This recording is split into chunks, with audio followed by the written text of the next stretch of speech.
Gowlipura division Gandhiniketan బస్తీలోని Srinivasa high school line లో నూతన తాగునీటి పైప్ లైన్ నిర్మాణ పనులను సిపిఐ జిల్లా కార్యవర్గ సభ్యుడు గడ్డమీది చంద్రమోహన్ గౌడ్ ప్రారంభించారు.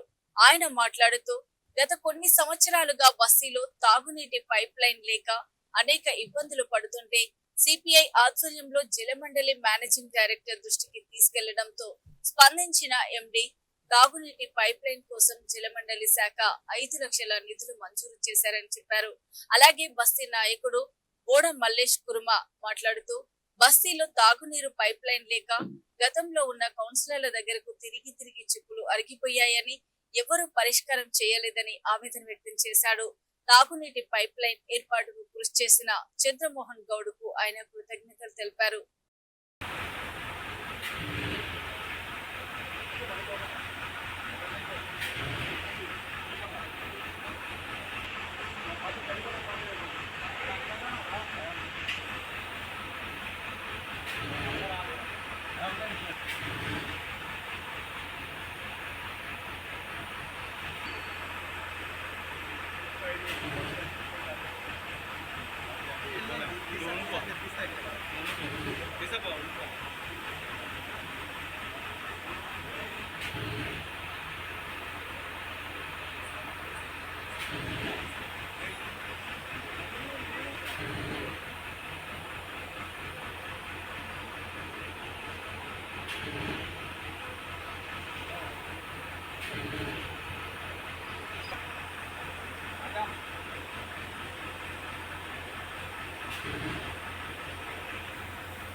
గాంధీ నికేతన్ అనే ఈ బస్తీ శ్రీనివాస పబ్లిక్ స్కూల్ ముందు, హై స్కూల్ ముందు ఈరోజు మంచినీటి పైప్ లైన్ ప్రారంభోత్సవం జరుగుతుంది.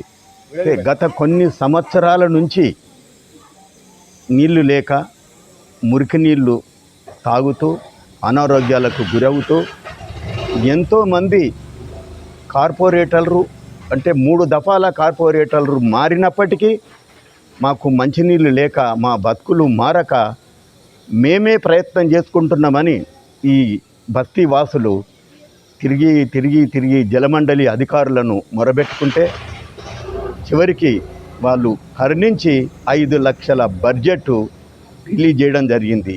ఆ 5 లక్షల బడ్జెట్తో ఈరోజు ఇక్కడ పైప్ లైన్ ప్రారంభోత్సవం జరుగుతుంది. కాబట్టి గౌలిపుర డివిజన్లో ఏ బస్తీకైనా సమస్యలే దర్శనమిస్తున్నాయి, కానీ అభివృద్ధి ఉందా అంటే జీరో.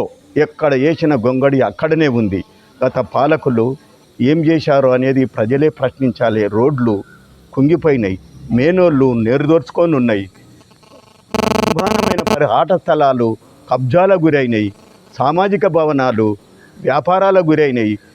ఏ మూల చూసినా ఏమున్నది, ఏ దేశ చరిత్ర చూసినా ఏమున్నది గర్వకారణం అన్నాడు శ్రీశ్రీ. అదేవిధంగా గౌలిపుర డివిజన్లో ఏ గల్లీ చూసినా, ఏ బస్తీ చూసినా సమస్యల వలయముల్లో దిక్కులేని అనాథగా మారింది గౌలిపుర డివిజన్. ఇది నేను ఛాలెంజ్ చేస్తున్నా.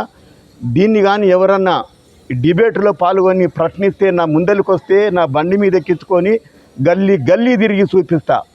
కాబట్టి ఇప్పుడు ఈ 5 లక్షల ఫండు రిలీజ్ చేసిన జలమండలి అధికారులకు గౌలిపుర డివిజన్ గాంధీ నికేతన్ ప్రజల తరపున ధన్యవాదములు తెలియజేస్తూ, మరి ఇంకా కూడా అన్ని